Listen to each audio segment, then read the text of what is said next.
Hi guys, it's Jess. Welcome back to my channel, and today's video is all about the best books that I read in 2019. I can't believe that it's pretty much the end of the year already. This year has absolutely flown by, and it has been the best year for me in terms of reading ever. I don't know how many books I have read at the moment. It's probably about 38 books this year, and I will talk about all of the books that I have read in a 2019 wrap-up video sometime in the very near future. But today I wanted to talk about, the first book that I gave 5 stars to this year is Scythe by Neil Shusterman, and I have banged on about this book so much in so many of my videos, so I'm going to try and not talk about it. I have thoroughly enjoyed reading every book in this series this year. It has been an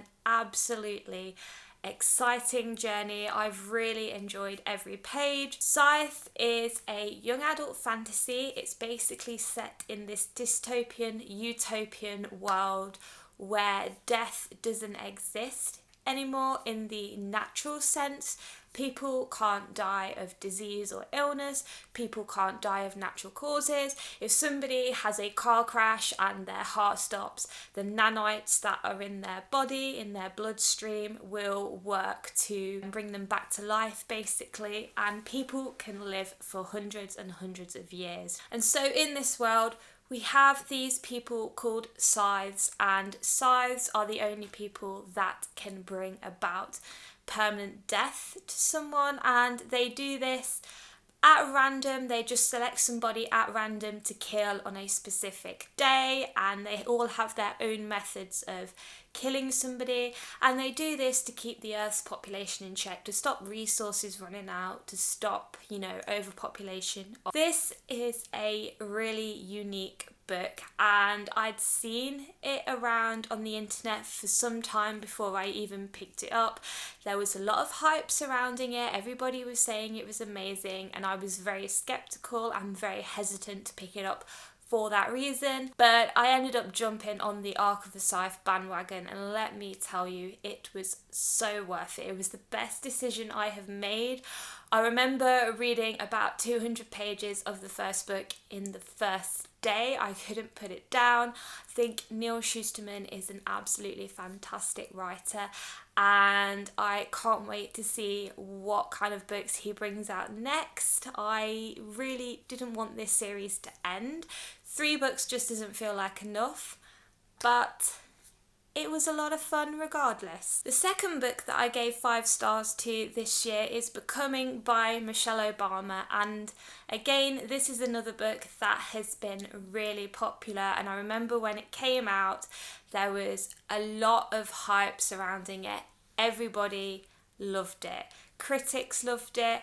And I wanted to buy the physical book, but it was just so expensive at the time. I ended up using my free credit on Audible to get the audiobook, and I'm really glad that I listened to the audiobook because it is narrated by Michelle herself, and I think that just gave it a bit more of a personal touch. It felt like she was actually telling me all about her life. I loved it when she was talking about how she met Barack Obama and what their relationship was like. She talks very honestly about the strains that his political career put on their marriage and their family life, and she also talks very openly about their struggles with conceiving their 2 children and what kind of effects that had on her as a woman.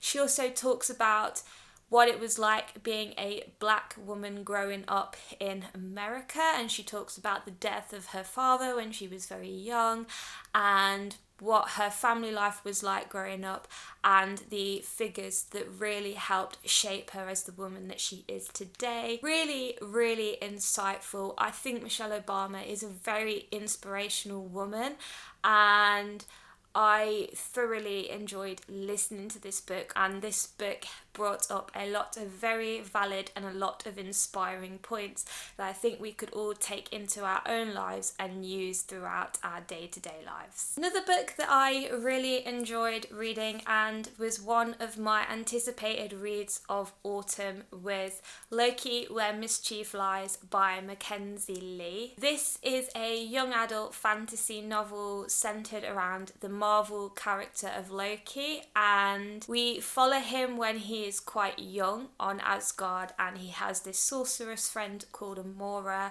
During this big feast that Odin holds pretty much every year, they end up causing some destruction to one of Asgard's most prized possessions, which is called the God's Eye Mirror. Amora takes the blame for it and she gets banished to Earth. Loki is absolutely furious about this, and he is sick and tired of people thinking that he is just a up to no good, good for nothing, mischief making god. So a few years later, when Thor is sent off on one mission, Odin sends Loki on another. It's centered around a murder mystery, which is an element that I absolutely loved, and it's also set in Victorian London, and some bodies are discovered that have some links to Asgardian magic, and so Loki is obviously the one that is sent there to try and figure out what is going on and put a stop to it ASAP. This book is so much fun, and I thoroughly enjoyed the murder mystery element to it. It definitely made for an interesting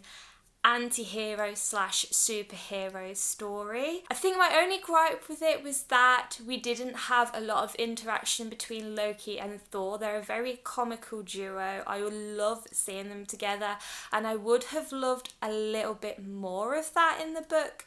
I wasn't satisfied 100% with what we got from them, but this book is about Loki, it's not about Thor, so I'm not too mad about it.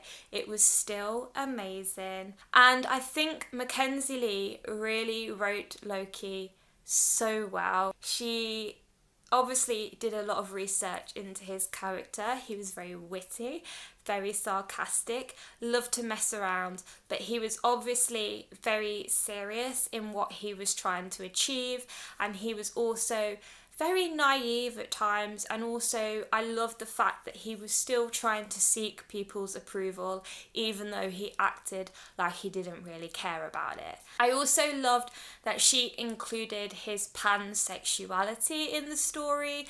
That kind of always gets a little bit sideswiped, and so it was very refreshing to see that representation in the book as well. I would definitely recommend this if you are a Marvel fan and if you are a fan of Loki in general. It was very entertaining, an absolute roller coaster. The last 50 or so pages were so action-packed and angsty that I didn't want it to end, basically. I was having such a good time.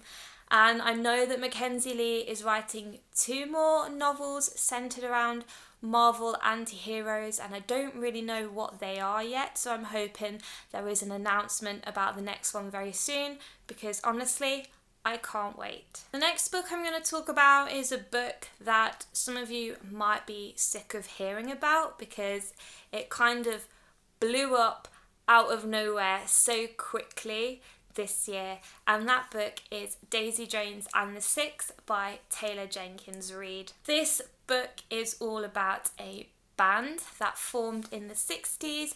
We follow this singer called Daisy Jones as she joins a band called the Six. They collaborate on a single together, and then they end up collaborating on an entire album together, and the book basically follows their journey into superstardom, and it also follows their relationships with each other as band members, as friends.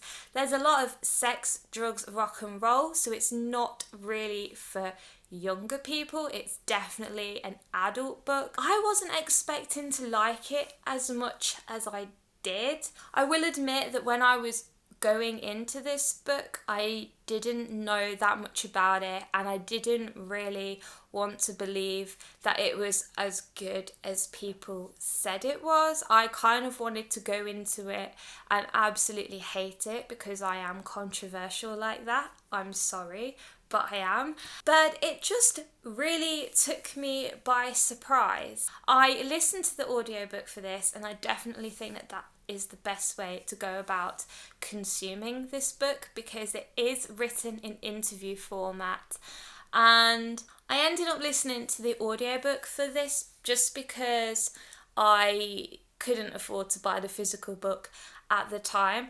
And honestly, I'm really glad that I listened to the audiobook, and I definitely think that is the best way to go about consuming it as well, because there is a whole host of different characters, and I think that reading it sometimes could get a little bit confusing, especially because it is written in interview format. I know that I struggle with that when I read interviews in magazines and online sometimes. So it was really nice to hear each character's individual voice. It really helped bring the story to life. I felt like I was listening to a podcast rather than a book, which definitely improved the storytelling and made me enjoy it a lot more. I felt a lot more engrossed. The characters I felt were really strong and really well written as well, which is very refreshing to see. They didn't feel flat at all. They felt very three-dimensional. They all had their flaws,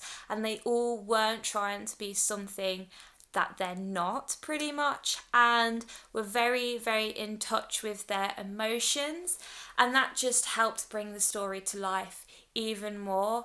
I really appreciated Taylor Jenkins Reid's writing in that sense, in the fact that she was able to bring these characters to life in such a way that you really felt connected to them, you really felt something for them, you wanted them all to succeed. Yeah, I thoroughly enjoyed it. I would really like to read more of Taylor Jenkins Reid's stuff. I have been planning to, I just haven't got round to it. This book is definitely a good book if you're into the whole sex, drugs and rock and roll vibes. It's very, very dramatic. A lot goes on sometimes, so you do have to try and pay attention to follow the different storylines. But it was definitely one of the best books that I have read this year, and I am so pleased that I did. The last book on this list is probably one of the books that took me by surprise the most, and that is The Humans by Matt Haig. I was really surprised that I liked this book, given that it is contemporary. I don't really get on with the contemporary genre all of that much. I tend to find those kind of books a little bit boring, a little bit draining, but this was very fun, and this book also raised a lot of interesting points about humanity and the way we live as a species. We follow this alien who is sent to Earth on a mission to destroy a formula that could potentially enhance the human experience and also cause havoc in the universe elsewhere. And so he ends up taking over the body of a professor from Cambridge University who has just suddenly died in a car accident. And not only does the alien have to try and carry out his mission successfully, he also has to try and maintain the professor's life as normal as possible. He has to go home to his family,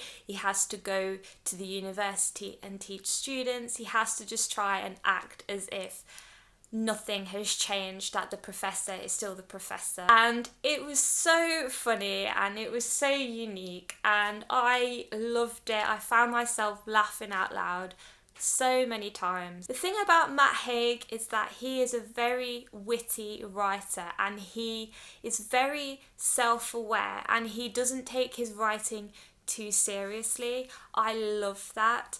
And like I said before, he had a lot of interesting points about the human race as a species and how we live our lives. And some of the things that we do are absolutely pointless, and the alien was trying to figure out, you know, why we do the things that we do, why we look at pornography, why we kiss people, you know, why we eat this food. I love the alien's development throughout the story. At the start of the book, he was very disgusted of humans. He thought we were pathetic and pointless, had no meaning to our lives, didn't really do anything, didn't understand the things that we did. And then at the end of the book, we see that he's become very fond of the human species, and he actually thinks that he would like to live as a human himself and learn more about them and do all of the things that they do. I thought that development was really well done, and I wasn't expecting that, to be honest. The ending was so poignant, it was so beautiful, and I ended up closing the book and just sitting there for a good 10 or 15 minutes and trying to just take in what I had read, and I really, really, really loved it. I can't recommend this book highly enough, and I really can't wait to read more of Matt Haig's work. Alright, so those were my best books of 2019. I could have added more books to this list because there were a whole host of books this year that I did enjoy a lot, but I wanted to keep it to my 5-star books just because those were the books that had the biggest impact on me and that really made me enjoy reading. If you have read any of these books mentioned in this video, please do feel free to leave a comment down below telling me what you thought about them. Were they your favourite books of this year? Or were they your worst books of this year? Let's be controversial. I love a good debate. As always, please like this video if you enjoyed it. Also, click the subscribe and the bell button if you would like to see more videos from me in the future. And I will see you all in another video very soon. Thank you, guys.